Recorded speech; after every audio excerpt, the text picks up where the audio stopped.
Welcome back to Madagascar.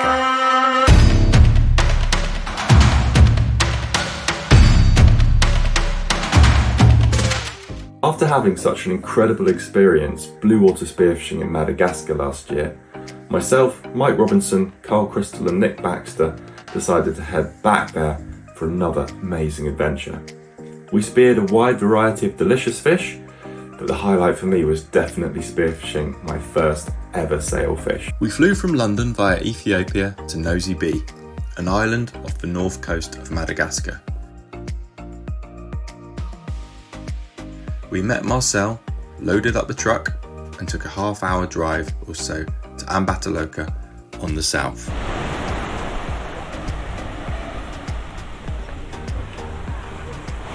So after 24 hours of travelling, we finally made it to Madagascar. It's so awesome here. It's bright sunshine, 30 degrees. A bit overexcited at the moment, but we're here with Mr. Marcel Cabrera. Hi. Should do a good week, right? Nice to have you again, man. The next day, we were up and on the boat at 7 a.m, raring to go.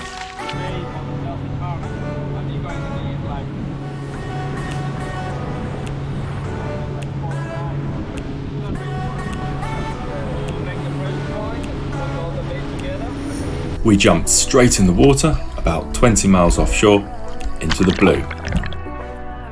Here we could just about see the bottom in 23 metres, and after some time drifting with the flashers, I could just make out a coral trout.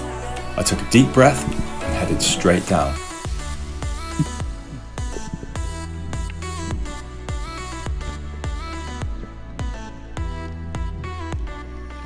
I can't shoot down on the fish in case the spear gets stuck in the coral, so I descend right to the bottom and wait for a clear shot.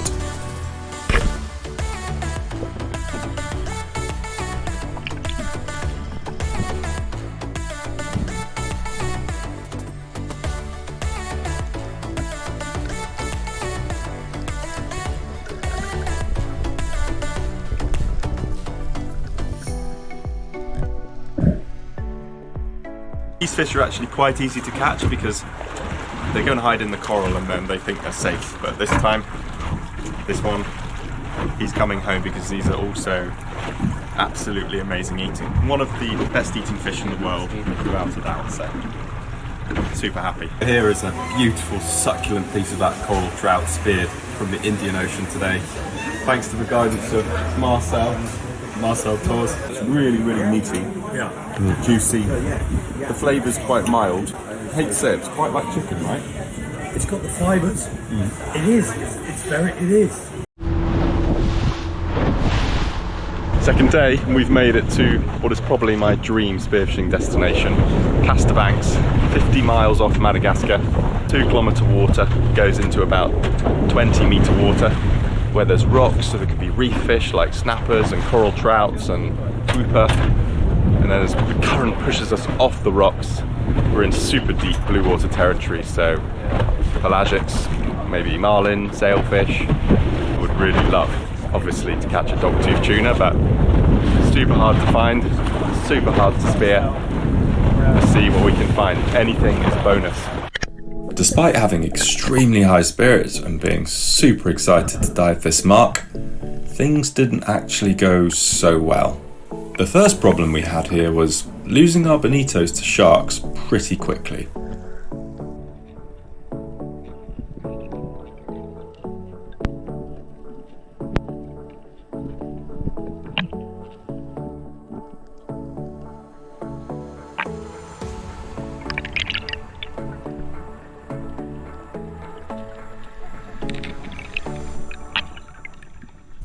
And then after proceeding to do many deep dives below the flashers and even right down to the bottom, fish seemed to be very scarce.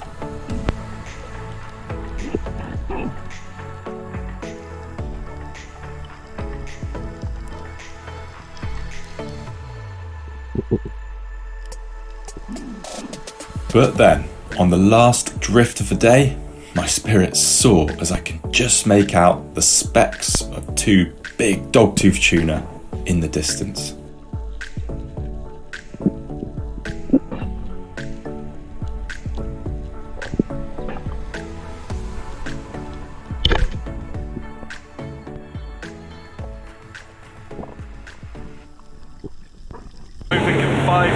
my mask has leaked on a dive, and it chooses to do it on dive 40 at the end of a really hard day, hunting a dogtooth tuna, and my mask flooded. Yeah. Right now feeling rather down in the dumps. Lots of opportunities, lots of failures. Lots of fish seen, none shot. If something can go wrong, it's gonna go wrong. It's so damn hard. And we've all had opportunities. We've just fluffed all of them. Bottom line, we just fluffed it. Fluffed it. Yeah. Oh. So the only fish I caught on Castor Banks, quite literally, was this flying fish. Off we go. We're now going to send it to Mitsio, about 50 miles away, a tiny island off the north of Madagascar. Fish life there should be incredible. Aboard this little catamaran.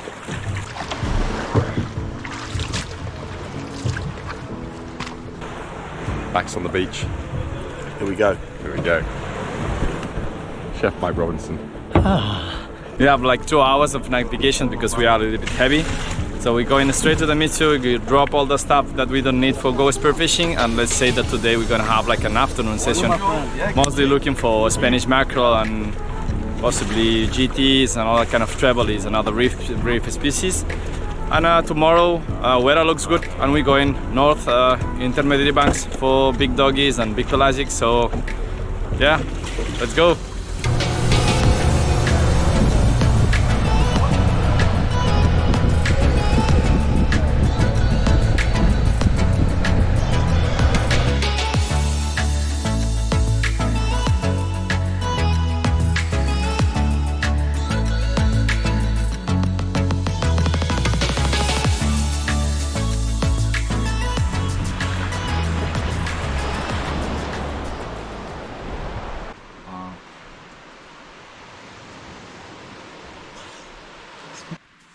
Get your feet in those footholds, Pike. This one? Yeah. You ready? Yeah. There we You go. You're in. That's all you need to do. Yeah. We get another one. Where are the other nuts, boy? That's tasty.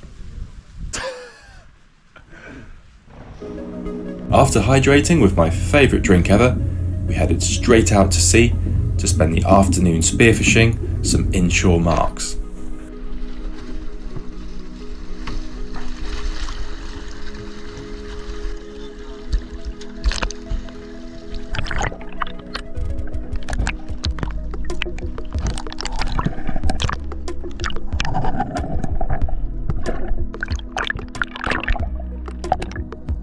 After a few warm-up dives, I drop down to the flashers here and wait in about 15 metres. A big school of batfish cruising around beneath me is an epic sight.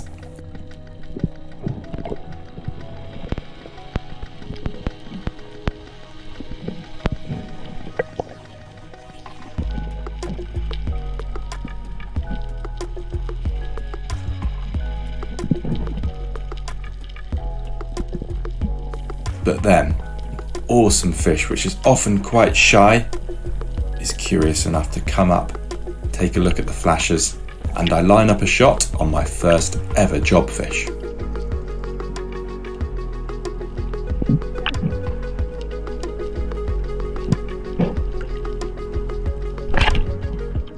He smokes me straight down to the reef. I have to dive down and untangle the line from the coral.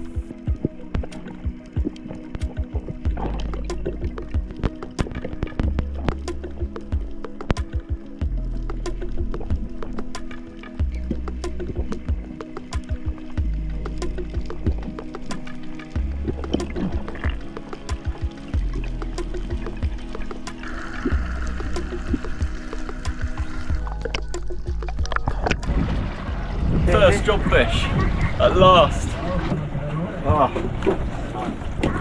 These have been my nemesis for so long. I've missed so many. I've been outwitted by so many, and they're so tasty. Now, I've promised myself this is the last blue water trip I do without my own spear gun. Diving down onto the flashes, I see this awesome Spanish mackerel come. When I get the perfect shot, I go to pull the trigger, and it's a bit stiffer than I'm used to. The gun doesn't go off. Luckily, I have another opportunity at a Spanish mackerel a few dives later. A dubious shot, but enough just to hold it and get it in the boat.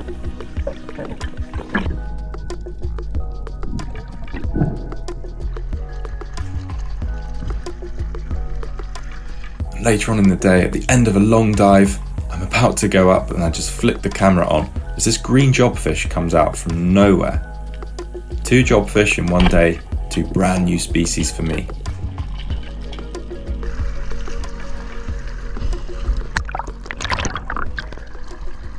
These jobfish are amazing eating, and they call them poisson poulet out here, or chicken fish.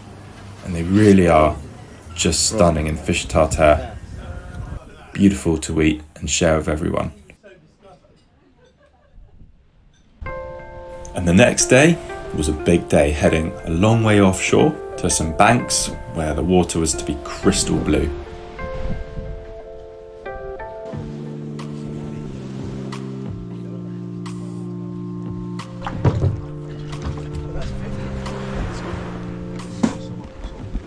Morning, John boy. Right, Solly, how are you? Very good, thank you.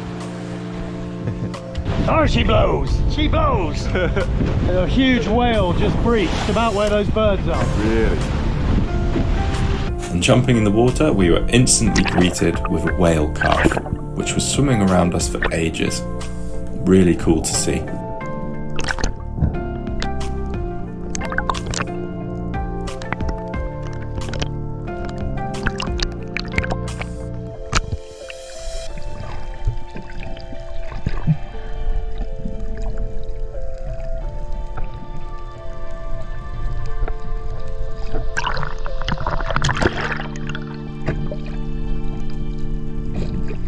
Anyone who's done any blue water spearfishing will know that things can change very quickly.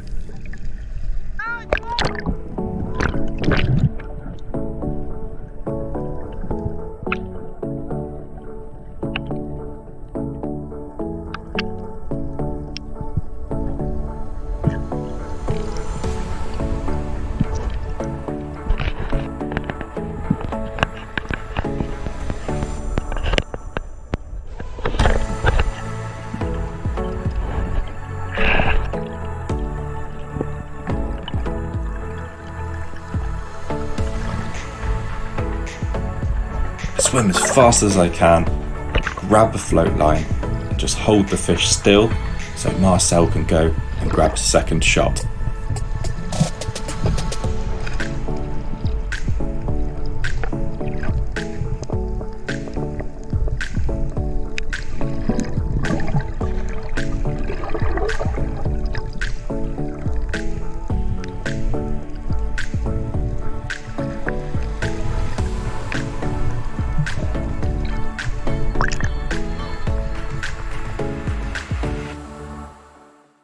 Five sailfish come through. Well, we've been diving with a whale. I was diving with a whale So I as well just with popped you. up to the surface and heard Marcel say, "Go, go, go!" I look below me and there's this incredible sailfish. Carl's chasing one in that direction, so I chase one in this direction. Well, mate, what an achievement, and you work for this. You know, you've worked. Oh, we've worked. What a roller coaster of emotions. Marcel, how old is that fish? 3? 2 years. 3 years old. 3-year-old fish.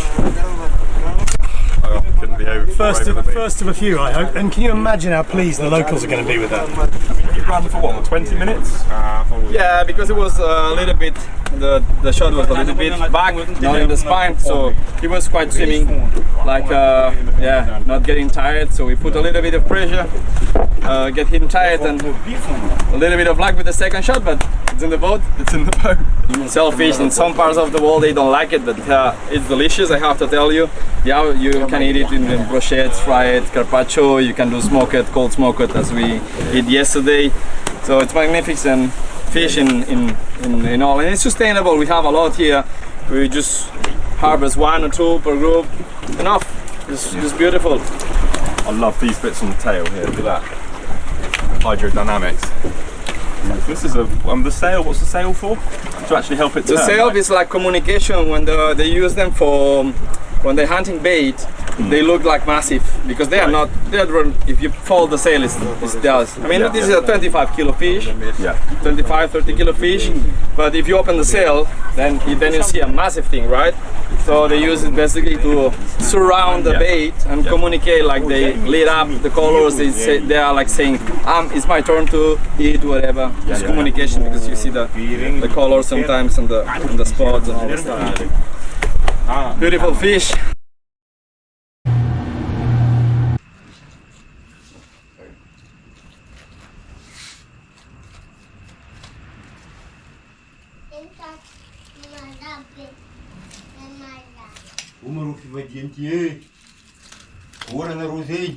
It's nice.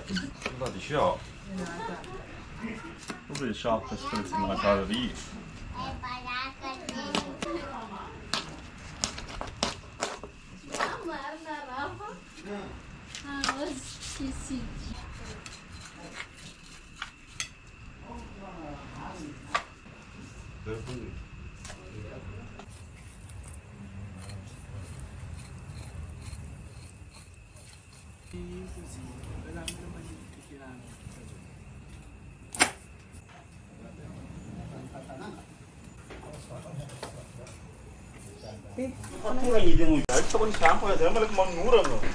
So this gentleman here is slicing the palm into lengths, and then he's going to lie them across the grill with obviously the fish skewered on. It'd be absolutely deliciously cooked.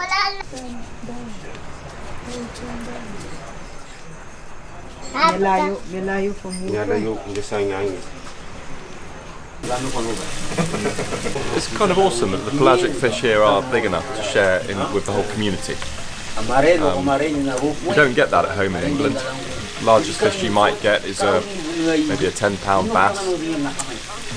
So yeah, this is a really different experience and a really nice community feel. So this is actually the first piece of sailfish I've ever tried. Very, very meaty. Tastes a bit like roast pork. A cross between perhaps beef and pork. It's delicious. I really hope you enjoyed this Madagascar spearfishing adventure. If you did enjoy it, please give it a thumbs up, share it with your friends, and check a link in the description for the Madagascar adventure from last year. Thanks for watching.